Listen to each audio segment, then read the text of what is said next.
दोस्तों, एक लड़की है बहुत ही बड़ी खरबपति अरबपति बोल लीजिए। उसको बच्चा तो चाहिए लेकिन वो शादी नहीं करना चाहती और बच्चा भी उसको ऐसी क्वालिटी का चाहिए कि बस क्या बोले। लेकिन जब वो आईवीएफ के ज़रिए स्पर्म डोनर को ढूँढने जाती है ना, तो उसे इतने बड़े-बड़े महान लोग कोई पसंद नहीं आते, एक डिलीवरी बॉय पसंद आता है। क्यों? इंटरेस्टिंग है ना? सोचिए क्या बात होगी उसमें और क्या होगा इस कहानी में? क्या उसका बच्चा पैदा होगा या कैसा सब कुछ होगा? आइए देखते हैं इस मूवी में जिसका नाम ये रहा आपके सामने। तो कहानी की शुरुआत में अपनी कहानी की हीरोइन को दिखाते हैं जिसका नाम है येन। वो अपने बॉयफ्रेंड को किसी दूसरी औरत के साथ लिफ्ट में क्लोज होते हुए देख लेती है। और ये येन दोस्तों एक बहुत ही बड़ी इंश्योरेंस कंपनी की सीईओ है। उसे बहुत दिनों से अपने बॉयफ्रेंड पे शक था क्योंकि वो येन के एक स्टाफ के साथ चक्कर चला रहा था और उन दोनों ने लव नोट्स एक्सचेंज करने के लिए कंपनी के येलो कलर स्टिकी नोट्स का इस्तेमाल किया था। और आज वो रंगे हाथों पकड़े भी गए। येन को बड़ा गुस्सा आता है और वो स्पॉट पर दोनों को नौकरी से निकाल देती है। लेकिन अब येन को येलो कलर से बहुत ही नफरत होती है दोस्तों, क्योंकि उसे लगता है कि ये धोखेबाजी को दर्शाता है। इसीलिए वो अपने ऑफिस में अनाउंस करवा देती है कि आज से ऑफिस में येलो कलर की कोई चीज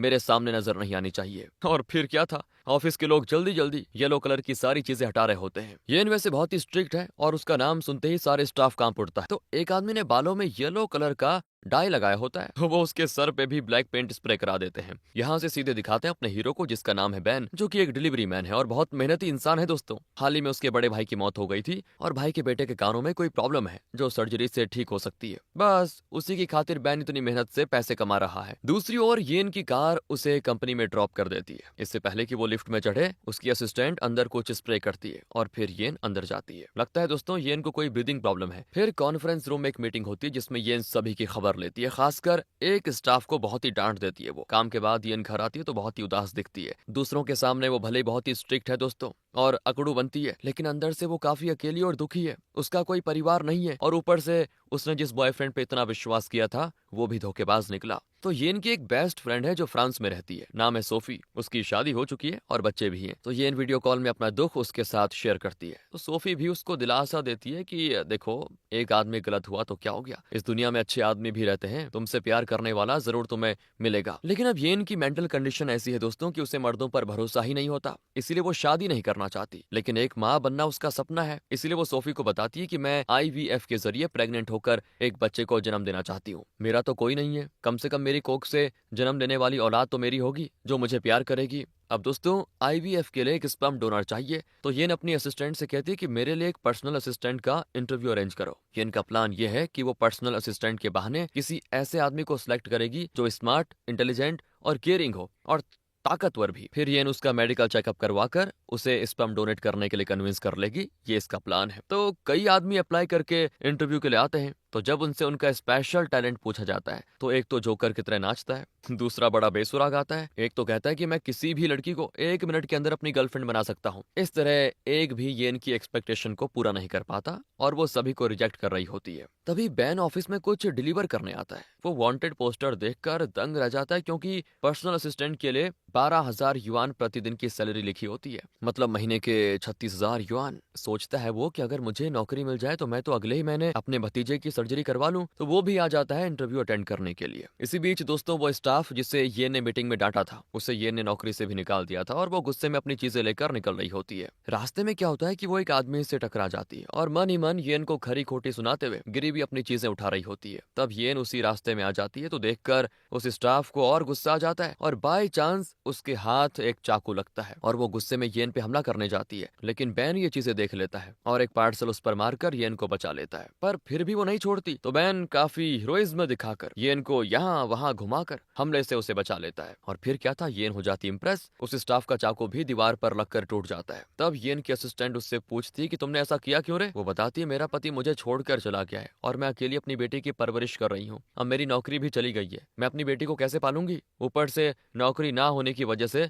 सरकार मेरी बेटी को मुझसे अलग कर देगी। बस गुस्सा और बेबसी के मारे मैंने ऐसा कर दिया। अब येन को उसकी हरकत पे गुस्सा तो आया, लेकिन वो उसकी सिचुएशन भी समझ सकती है दोस्तों। कहती है कि तुमने मुझे जान से मारने की कोशिश की है, इसीलिए मैं तुम्हें यहाँ तो नौकरी पे नहीं रख रही, लेकिन तुम्हें 3 महीने की तनख्वाह देने को मैं तैयार हूँ। तुम कहीं और नौकरी ढूंढ लेना। तब तक अगर कोई नौकरी ना मिले इन 3 महीनों में तो मुझसे मिलना, मैं तुम्हारे लिए कोई इंतजाम कर दूंगी। इस तरह येन अपना बढ़प्पन भी दिखाती है और वो स्टाफ भी माफी मांग कर चली जाती है दोस्तों। फिर येन बैन से पूछती तुम कौन हो और यहाँ पे क्यों आए हो। फिर बैन अपने बारे में बताता है। अब येन तो ऑलरेडी उससे इंप्रेस हो चुकी है, उसे तुरंत नौकरी पे रख लेती क्योंकि उसे लगता है कि इसी के जरिए मुझे एक साहसी औलाद मिल सकती है। बैन से कई तरह के सवाल पूछती है कि तुम स्मोक ड्रिंक वगैरह करते हो क्या, किस तरह का खाना खाते हो, जिम जाते हो या नहीं। तो सारे सवालों का बैन बड़ा बिंदास जवाब देता है, ऊपर से भारी वेट उठाकर दिखाता है कि ये देख लो, मुझे जिम जाने की जरूरत ही क्या है। फिर वो असिस्टेंट बैन को सिखाती है कि तुम्हें ऐसा ड्रेस पहनना होगा, इस तरह बिहेव करना होगा, वगैरह वगैरह। सारी बातें तय हो जाती हैं और अब बैन को कॉन्ट्रैक्ट पेपर साइन करने को कहा जाता है। वो एकदम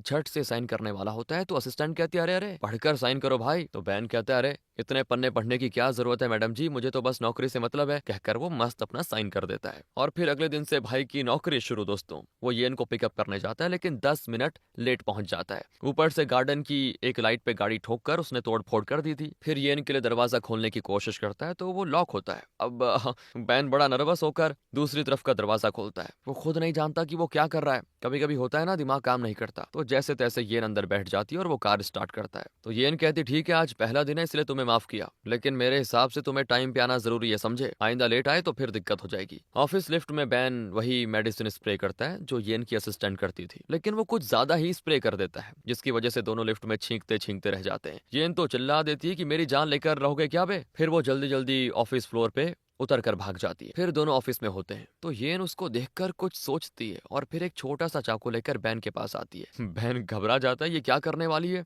लेकिन येन उसके शर्ट से लटका हुआ एक छोटा सा धागा काटने आई थी और कहती है, मुझे क्या है ना, सब कुछ परफेक्ट चाहिए, जरा सा भी कहीं कुछ अजीब सा दिखता है तो मेरा दिमाग खराब हो जाता है। बहन को लगता है यार बड़ी अजीब औरत है ये तो, उतनी दूर से चाकू लेकर बस इतना सा धागा काटने के लिए बताओ। और आज वैसे दोस्तों येन का बर्थडे है तो कई अमीर लोग बर्थडे पार्टी में आए होते हैं। वो बहन को केक लाने के लिए कहती है तो बहन भी कैंडल वगैरह जलाकर केक लेके आता है, लेकिन नीचे पड़े कपड़े से वो फिसल जाता है। ओह, पूरे केक में लग जाती है आग। सारे मेहमान डर के मारे यहाँ से वहां भाग जाते हैं। बहन की वजह से मतलब पूरा माहौल बिगड़ जाता है दोस्तों, दंगे का माहौल बन जाता है। तो अगले दिन होता है एक इंपॉर्टेंट क्लाइंट के साथ येन की मीटिंग। बहन उसको लेकर जा ही रहा होता है लेकिन ट्रैफिक जाम में फंस जाते हैं। तो येन कहती है कोई दूसरा रास्ता है तो बताओ। वो कहता है कि हाँ मैडम, मैं डिलीवरी मैन रह चुका हूँ, मुझे तो इस शहर का हर रास्ता चप्पा चप्पा मालूम है। कहकर वो किसी दूसरे रास्ते से येन को लेके जाता है, लेकिन वहां भी जाम। अब येन उसे कोसती है, अगर वो क्लाइंट हाथ से निकल गया ना तो फिर तुम्हारी खैर नहीं, देखो कैसे भी करके जो करना है जल्दी करो। तो बैन टेंशन में किसी को कॉल करता है और उसका एक फ्रेंड एक क्लासिक बाइक लेकर आ जाता है। बैन चिल्लाता है कि जल्दी नीचे उतरो मैडम। येन भी घबरा कर उतर जाती कि पता नहीं क्या करने वाला है ये। फिर पता चलता है कि बैन उसको बाइक में लेके जाने वाला है। येन भी बैठ जाती क्योंकि मीटिंग बहुत जरूरी थी। और फिर तो बैन ऐसे तेज चलाता है कि ये नीचे गिरते गिरते रह जाती है,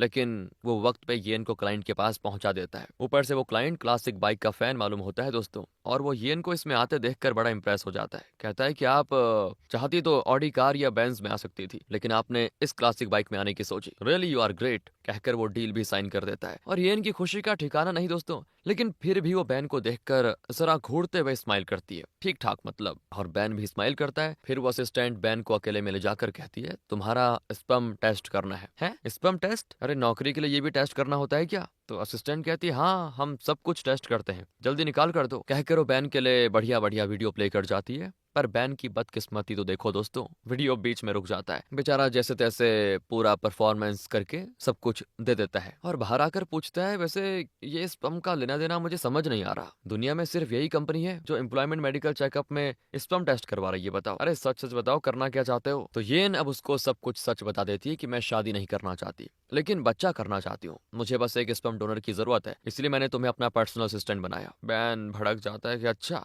मुझसे झूठ बोलकर आपने मेरा इस्तेमाल किया है, मेरी परमिशन के बिना आप मेरा स्पर्म यूज नहीं कर सकती, मैं पुलिस में कंप्लेंट करूंगा। येन कहती है देखो इसको जरा, देखो इसको, अरे तुम्हें 1200 दिन के दे रही हूँ मैं, लेकिन अगर तुम अपना स्पर्म डोनेट करने के लिए मान जाओगे तो मैं तुम्हें परमानेंटली अपना पर्सनल असिस्टेंट बना लूंगी और साल के 9 लाख सैलरी मिलेगी, बताओ। 9 लाख सुनकर तो बैन का मुंह खुला का खुला रह जाता है। कहता है ओके मैडम, आपका हुक्म सर आंखों पर, आपके लिए तो मैं कुछ भी करने को तैयार हूँ, और चाहिए तो बोलिए। इस तरह एक ही पल में पासा पलट जाता है दोस्तों। फिर और भी कुछ डॉक्यूमेंट्स पर बैन का साइन लिया जाता है। इतना ही नहीं, उसे क्या करना चाहिए, क्या पीना चाहिए, कौन सा ड्रेस पहनना अलाउड है, कौन सा नहीं, इस तरह के कई रूल्स बताए जाते हैं। येन को लगता है कि इन स्ट्रिक्ट रूल्स को अगर बैन फॉलो करेगा तभी होने वाली औलाद हेल्दी होगी। फिर बैन से मिलने के लिए उसकी गर्लफ्रेंड आती है। बैन के पास क्या बताएं यार, उसके लिए वक्त ही नहीं है, हमेशा अपने भतीजे की सर्जरी के लिए काम करता रहता है, गर्लफ्रेंड के साथ वक्त नहीं बिताता, इसलिए वो भी तंग आ चुकी है और बैन से ब्रेकअप लेके चली जाती है। असिस्टेंट ये सब कुछ दूर से देख रही होती है और बैन फिर अपने इस ब्रेकअप का दुख शराब में डुबोने की कोशिश कर रहा होता है। हालांकि कॉन्ट्रैक्ट के मुताबिक उसको ड्रिंक करना मना है। इतने में येन आ जाती है, जिसको देखकर बैन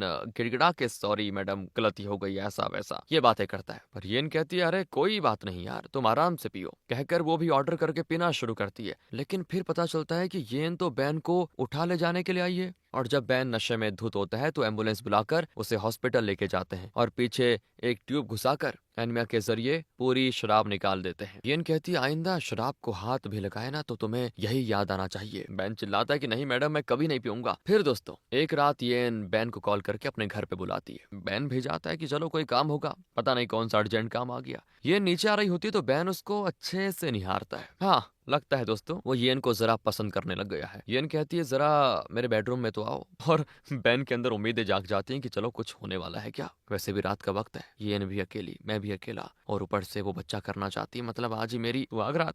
इस तरह वो बेडरूम में जाकर बेड पे पुशअप्स करने लग जाता है जैसे कि किसी लड़ाई में जा रहा हो। येन कुछ अंदर लेने गई होती है, तो जब वो लौटती है तो पूछती है ये क्या चल रहा है, क्या कर रहे हो। बैन कहता है मैडम बात ये कि आप बच्चा मांग रही है तो सोचा उसी की तैयारी कर लूं। आपने किसके लिए बुलाया मुझे, उसी के लिए तो बुलाया। अबे घोंचू, मार खाएगा क्या, बल्ब फ्यूज हो गया है, उसको चेंज करने के लिए बुलाया था तुझे, कहकर वो बैन के हाथ में बल्ब थमा देती है और बैन का चेहरा एकदम से 0 वाट का बल्ब हो जाता है। दोस्तों अगले दिन दिखाते हैं तो येन का एक्स उससे मिलने आता है और अपनी गलती के लिए माफी मांग कर कहता है कि प्लीज मुझे बस एक और मौका दे दो। और बैन कार में बैठा ये सब देख रहा होता है। वो वैसे नहीं जानता है कि ये येन का एक्स है। येन भी देख लेती है कि बैन उससे देख रहा है, इसीलिए वो उसके सामने हंगामा नहीं खड़ा करना चाहती और एक्स को अंदर ले जाकर दरवाजा बंद कर लेती है। वो फिर से येन को कन्विंस करने की कोशिश करता है कि मैं तुमसे बहुत ही प्यार करता हूँ, देखो तुम्हें धोखा देकर मैंने बहुत ही बड़ी गलती कर दी, लेकिन मैं सुधर चुका हूँ। लेकिन येन कहती है एक बार विश्वास टूट जाए ना उसको जोड़ा नहीं जा सकता, प्लीज निकल जाओ, प्लीज बोल रही हूँ निकल जाओ। लेकिन वो जिद पे आ जाता है और येन का हाथ पकड़कर जबरदस्ती करता है। तब बैन देख लेता है दोस्तों इनको और पूछता है कि मैडम क्या हो गया।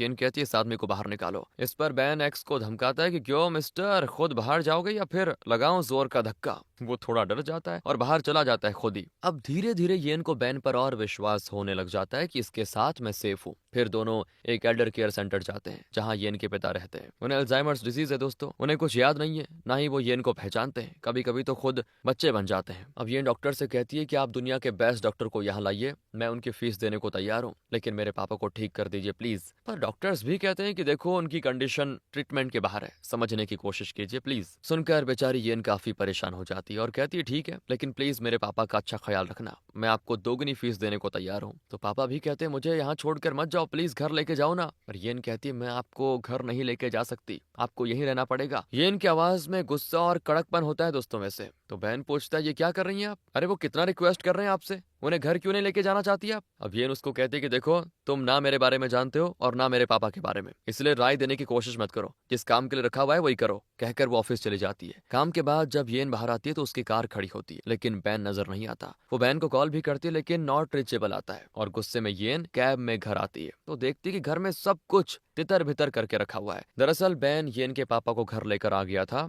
और लगता है दोस्तों पापा ने घर का ये हाल कर दिया। फिर क्या होना था, येन बरस पड़ती है बैन पे कि तुम्हें ये सब करने का हक किसने दिया। बैन कहता है हक किसने दिया क्या मतलब है, बुजुर्गों को एल्डर केयर सेंटर में छोड़ आना मुझे बिल्कुल अच्छा नहीं लगता। ये तुम्हारे पापा हैं, इन्हें अपने से दूर रखकर तुम क्या मिलेगा, तुम्हें क्या मिलेगा बताओ, या तुम्हारे सीने में दिल नहीं है। जिस बाप ने तुम्हें जन्म दिया अल्टीमेटली उन्होंने ही दिया, तुम्हें पाल पोस कर बड़ा किया, उन्हें अनाथ की तरह क्यों छोड़ रही हो। इस तरह वो कुछ ज्यादा ही इमोशनल और थोड़े कड़क अंदाज में डायलॉग मारना शुरू कर देता है। और अभी तक तो वो येन को मैडम मैडम कह के बुलाता था, लेकिन अब वो तुम पे उतर आता है। येन कहती है तुम इस आदमी के बारे में नहीं जानते बैन, इसने जो किया है उसकी सजा भुगत रहा है ये। वो आगे भी कुछ कहने वाली होती है लेकिन बैन उसे उसकी बातें पूरी करने ही नहीं देता और फिर से शुरू हो जाता है। कहता है देखो ऑफिस में सभी तुम्हें खड़ूस, सेल्फिश, बेरहम कहते हैं, लेकिन मुझे ऐसा कभी नहीं लगता। पर अपने पिता के साथ ये जो तुम कर रही हो ना, वो देखकर तो मुझे भी उनकी बातों पे यकीन होने लग गया है कि वो सही कहते हैं। मुझे ऐसी औरत के साथ काम करना ही नहीं, और ना ही मुझे तुम्हारी वो 9 लाख की सैलरी चाहिए। इस तरह कुछ ज्यादा ही अकड़कर बैन चला जाता है दोस्तों। 2 दिन बीत जाते हैं। बैन के फोन पे एक मैसेज आता है जिसको देखकर वो हो जाता है शॉक, क्योंकि बैन ने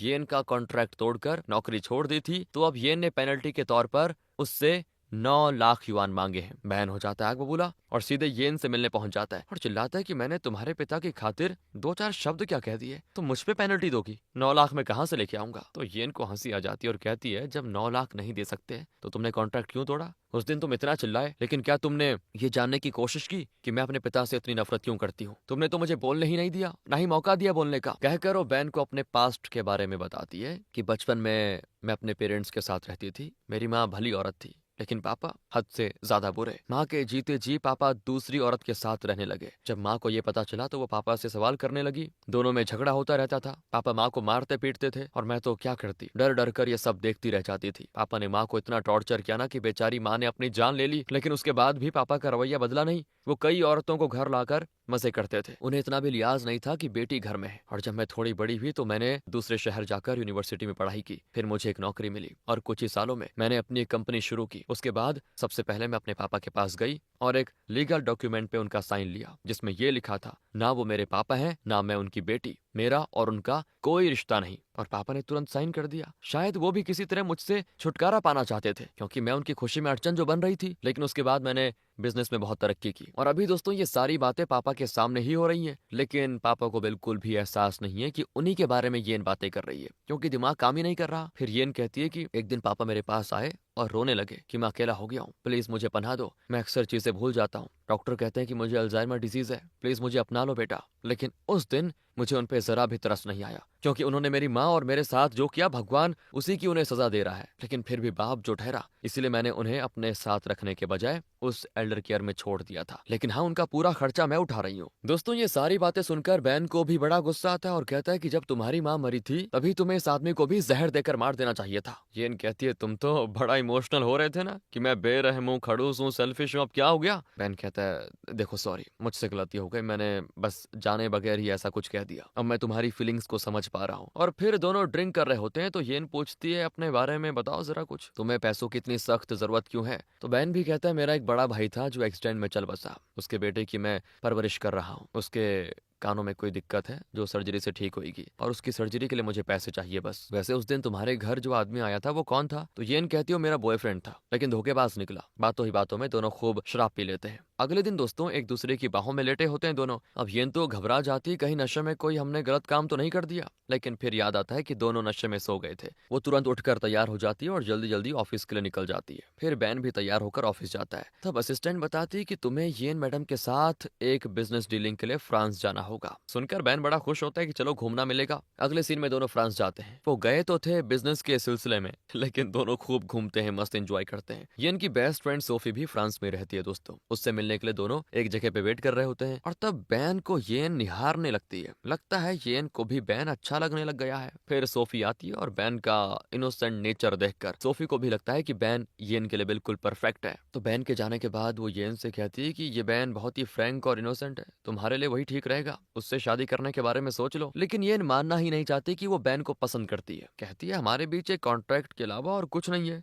असल में येन बैन को यहाँ इसलिए लेकर आई क्योंकि यहाँ पे आईवीएफ करके वो प्रेग्नेंट होना चाहती है, ताकि किसी और को पता ना चले। आईवीएफ भी हो जाता है। येन अकेली बैठी होती है और तब बैन आता है। येन कहती मुझे पूरी उम्मीद है कि 10 महीने में मैं एक बच्चे को जन्म देने वाली हूँ, लेकिन जब वो बड़ा होगा तो अपने पिता के बारे में पूछेगा तो मैं क्या जवाब दूंगी? तो बैन जरा येन के साथ रिश्ता जोड़ने की कोशिश करते हुए कहता है कि इसमें इतना सोचने की क्या बात है, तुम बच्चे से झूठ तो नहीं बोल सकती, इसलिए क्यों ना हम दोनों मिलकर उस बच्चे की परवरिश करें, कैसा रहेगा? और फिर तो कोई दिक्कत भी नहीं होगी। तो येन भी कहती है कि ओ ज्यादा चिपकने की कोशिश की तो मार मार कर हड्डी पसली कर दूंगी एक। तुमने कॉन्ट्रैक्ट पढ़ा था या नहीं? उसमें साफ लिखा हुआ है कि बच्चा होने के बाद तुम बाप होने का हक नहीं जताओगे और कभी भी मेरी लाइफ में घुसने की कोशिश नहीं करोगे। नहीं पढ़ा तो अभी भी पढ़ लो। बहन कहता है कॉन्ट्रैक्ट भी कोई पढ़ने की चीज है क्या? मैंने तो स्कूल में उतने पन्ने नहीं पढ़े जितने उस कॉन्ट्रैक्ट में है, और अब तुम कह रही हो तो चलो जो लिखा है ठीक होगा, मैं बाप का हक नहीं जताऊंगा बस, समझी? तुम बच्चे से बस ये बोल देना कि बेटा तुम्हारा बाप मुझसे मिलने आ रहा था, रास्ते में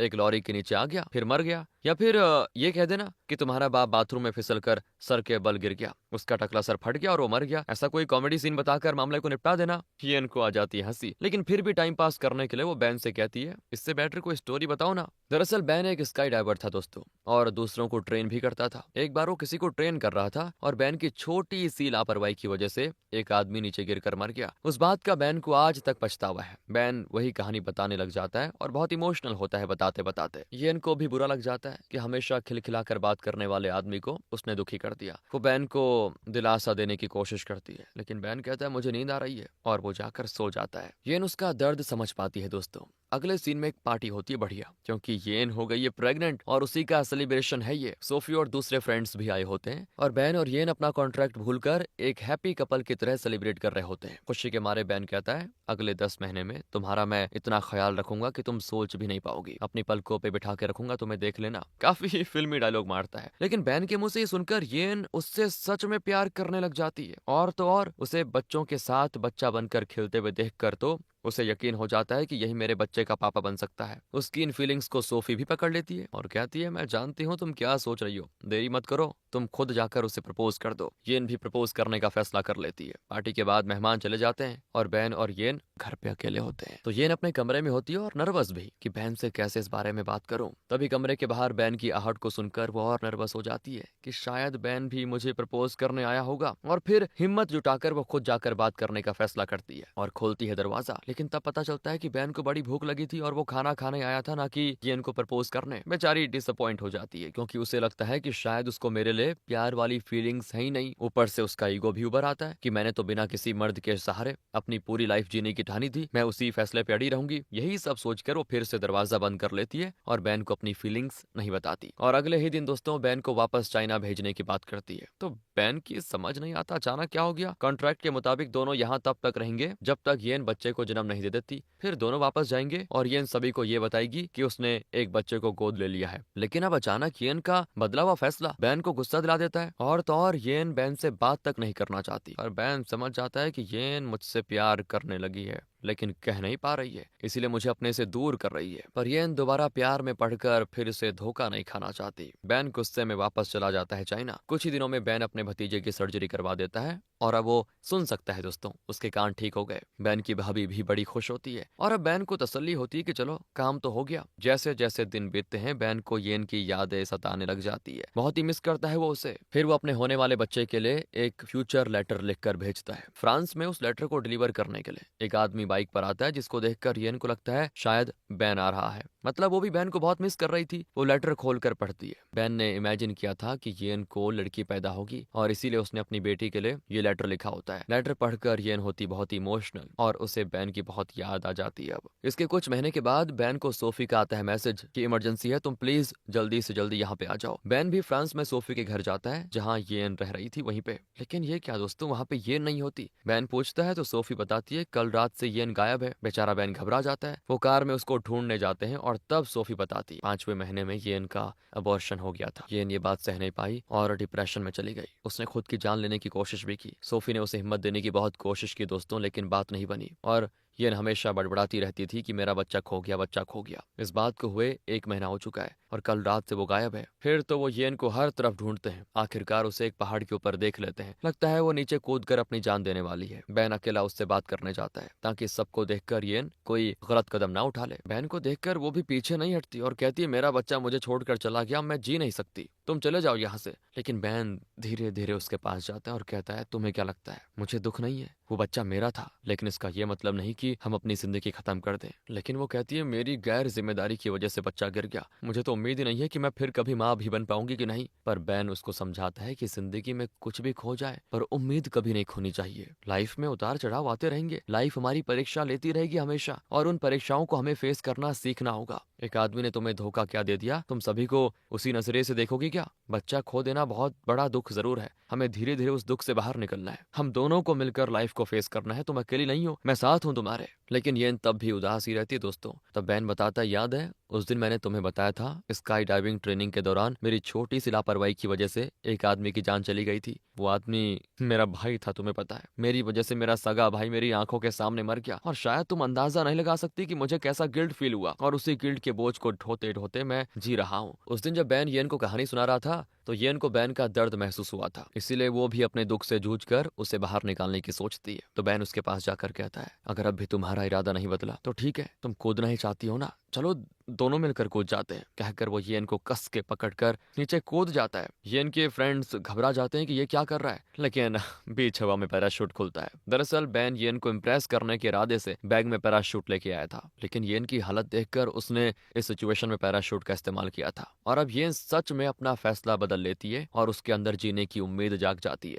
हवा में उड़ते उड़ते येन बैन को कस के लिपट लेती है। बैन कहता है जरा आंखें खोलकर नीचे देखो ना, कितना अच्छा नजारा है। लेकिन येन को नीचे देखने में डर लगता है। नीचे लोग जमा हो जाते हैं और हैरान भी कि एक ही पैराशूट में कपल उड़ रहे हैं। आखिर ये लोग लैंड करते हैं तो भीड़ उनको घेर लेती है और यहाँ सभी के सामने एक दूसरे को वो किस करते हैं। अगले सीन में दिखाते हैं कि बैन और येन की शादी हो चुकी है और उनकी दो अच्छी अच्छी ब्यूटीफुल बेटियां हैं दोस्तों, वो भी जुड़वा। उन दोनों को मैनेज करने में इन दोनों की हवा निकल जाती है, लेकिन फिर भी वो अपने इस छोटे से परिवार के साथ बहुत ही खुश रहते हैं। और इसी के साथ, इसी हैप्पी एंडिंग के साथ ये कहानी यहाँ पे खत्म होती है। बाकी आप बताइए आपको स्टोरी कैसे लगी, अच्छी लगी हो तो लाइक करें, शेयर करें। मिलते हैं आपसे अगली वीडियो में। ध्यान रखिए अपना। Thanks for watching.